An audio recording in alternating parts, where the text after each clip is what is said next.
Assalamualaikum warahmatullahi wabarakatuh. Halo anak-anak semua. Hari ini kita akan belajar tema 5, subtema 1, pembelajaran ketiga dan keempat dengan muatan bahasa Indonesia, IPS, dan PPKN. Sudah siap untuk belajar hari ini? Kalau sudah siap, mari kita mulai belajarnya.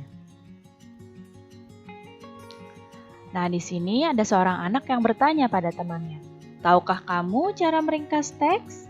Dan temannya menjawab bahwa dia belum tahu karena kemarin dia baru saja belajar cara menentukan ide pokok dari sebuah teks bacaan. Sama ya seperti kalian.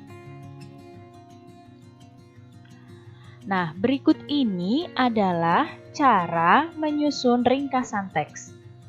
Yang pertama, untuk menyusun ringkasan teks, kamu harus membaca teks tersebut terlebih dahulu untuk mengetahui dan memahami isi dari bacaannya.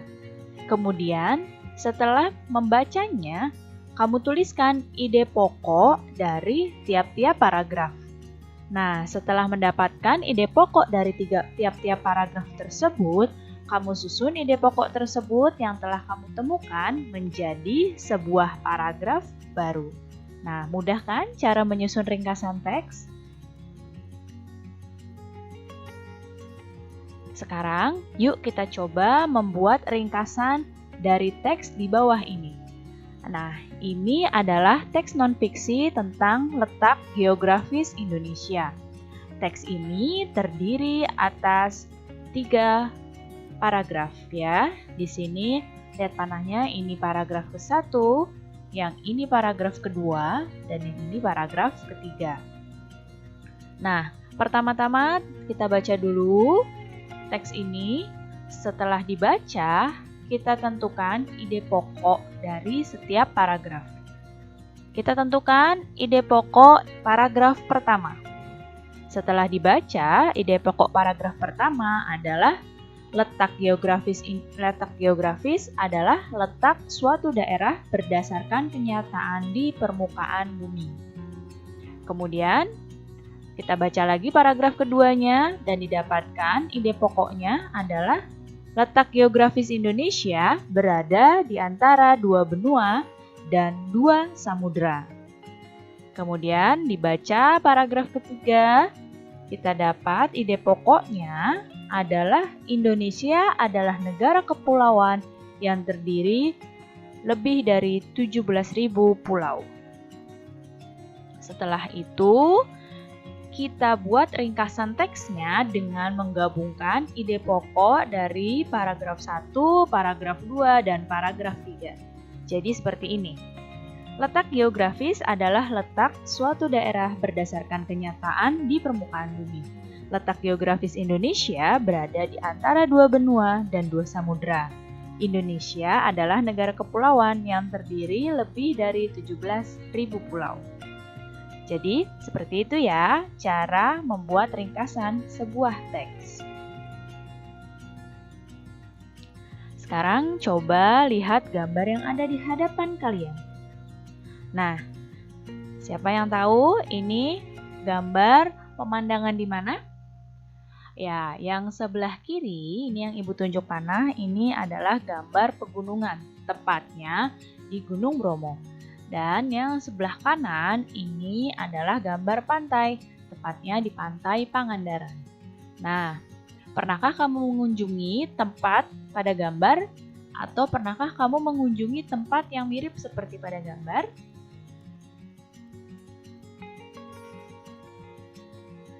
Nah, perhatikan di sini ada peta Indonesia.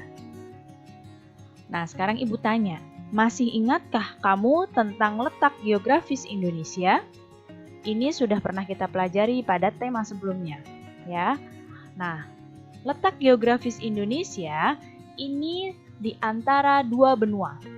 Ya, jadi di utaranya Indonesia ini ada benua Asia, dan di selatannya ini ada benua Australia. Jadi Indonesia letak geografisnya yang pertama terletak di antara 2 benua, yaitu benua Asia dan benua Australia. Kemudian Indonesia juga berada di antara dua samudra, yaitu Samudra Pasifik dan Samudra Hindia.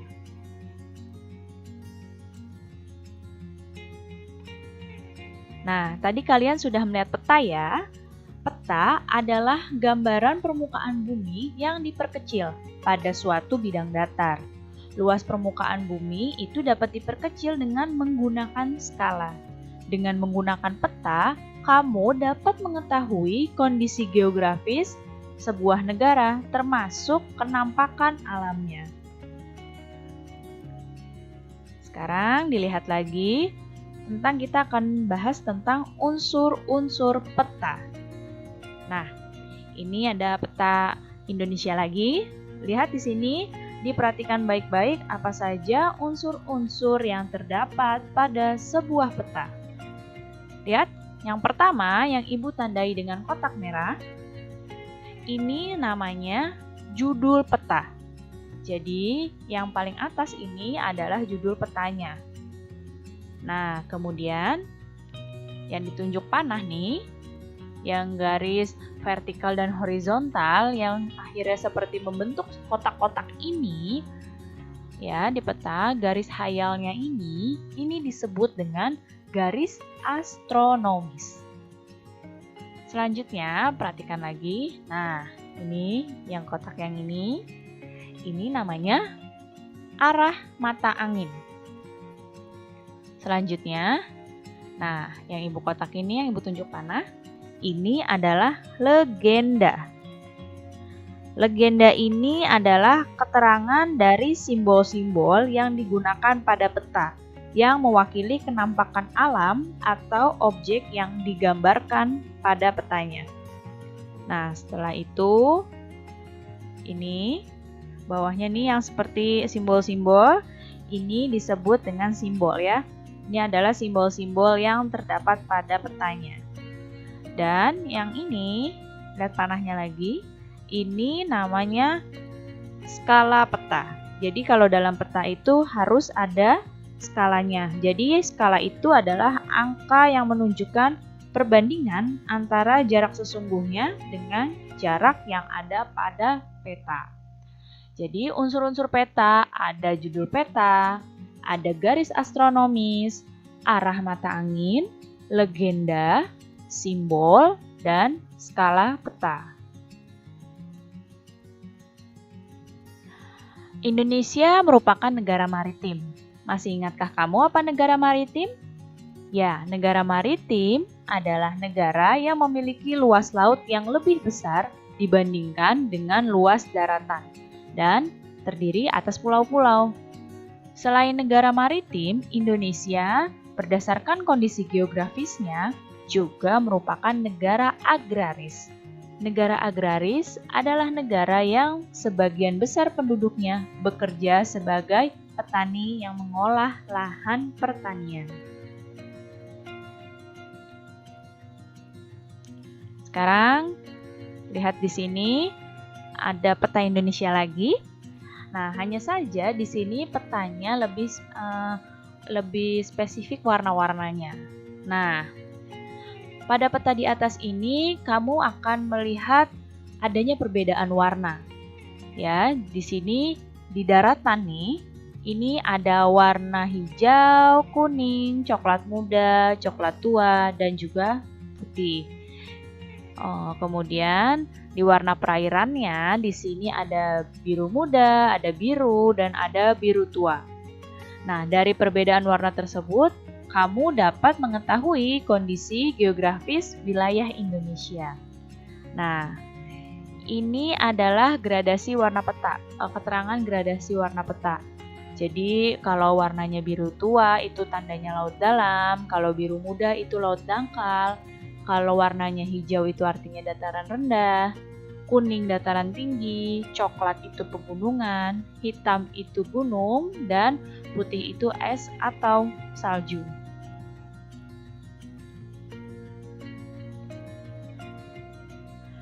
Dengan mengetahui kondisi geografis wilayah, kamu dapat memperkirakan sumber daya alam apa saja yang terdapat di wilayah tersebut. Daerah dengan dataran tinggi seperti pegunungan, biasanya penduduknya bertani sayuran. Daerah yang lebih rendah, biasanya penduduknya bertani padi dengan mengolah sawah. Dan daerah yang dekat dengan laut, biasanya penduduknya bermata pencarian sebagai nelayan. Nah, di sini ada seorang anak yang berkata pada gurunya bahwa ternyata Indonesia itu adalah negara yang sangat beragam ya, baik dari segi geografis, dari penduduknya, juga dari suku, bangsa, dan agama. Nah, dia bertanya, Indonesia itu terdiri dari berbagai macam suku. Nah, bagaimana mungkin penduduknya dapat berkomunikasi menggunakan satu bahasa, sedangkan suku di Indonesia saja banyak dan bahasanya banyak? Kenapa bisa kita hanya pakai satu bahasa utama? Nah, ternyata gurunya bilang bahwa hal itu bisa terjadi karena adanya peristiwa Sumpah Pemuda. Nah, beberapa hari yang lalu kita baru saja memperingati ya peristiwa Sumpah Pemuda ini, yaitu pada tanggal 28 Oktober. Sumpah Pemuda merupakan salah satu peristiwa penting yang memperkuat persatuan dan kesatuan bangsa Indonesia. Sumpah Pemuda merupakan hasil keputusan Kongres Pemuda II yang diselenggarakan tanggal 27 sampai 28 Oktober 1928 di Jakarta. Saat itu, para pemuda yang berbeda suku, adat, bahasa, bertekad untuk bersatu dengan membacakan sebuah sumpah. Nah, sumpah ini merupakan janji para pemuda mewakili masyarakat Indonesia untuk bersatu, membentuk sebuah negara yang bebas dari penjajahan. Ketika itu Indonesia masih dijajah oleh Belanda. Nah, berikut adalah isi dari Sumpah Pemuda. Yang pertama, kami putra dan putri Indonesia mengaku bertumpah darah satu, tanah air Indonesia. Yang kedua, kami putra-putri Indonesia mengaku berbangsa yang satu, bangsa Indonesia. Yang ketiga, kami putra-putri Indonesia menjunjung bahasa persatuan, bahasa Indonesia. Nah, sumpah inilah yang diucapkan oleh para pemuda pada tanggal 28 Oktober 1928. Nah, ini adalah gambar diorama suasana ketika pertama kali lagu Indonesia Raya diperdengarkan. Jadi, selain mengucapkan ikrar, pada saat itu juga pertama kalinya lagu Indonesia Raya itu diperdengarkan oleh W.R. Supratman. Sebelum peristiwa Sumpah Pemuda, semangat persatuan bangsa Indonesia itu sudah terwujud melalui munculnya organisasi pergerakan nasional. Nah, organisasi yang pertama kali muncul adalah Budi Utomo yang didirikan oleh Dr. Wahidin Sudirohusodo dan Sutomo. Mereka berusaha membangkitkan kesadaran masyarakat Indonesia yang saat itu masih terpecah belah. Nah, mereka ingin membangkitkan kesadaran bahwa pentingnya persatuan dan kesatuan bangsa Indonesia itu tanpa perlu mempermasalahkan perbedaan agama dan juga suku. Upaya mempertahankan persatuan dan kesatuan bangsa Indonesia perlu terus dilakukan sampai sekarang. Nah, saat ini Indonesia sudah merdeka. Apa saja yang bisa kita lakukan untuk mempertahankan persatuan dan kesatuan? Yang pertama, kita harus saling menghormati dan menghargai sesama. Kemudian, bergotong royong melakukan berbagai kegiatan.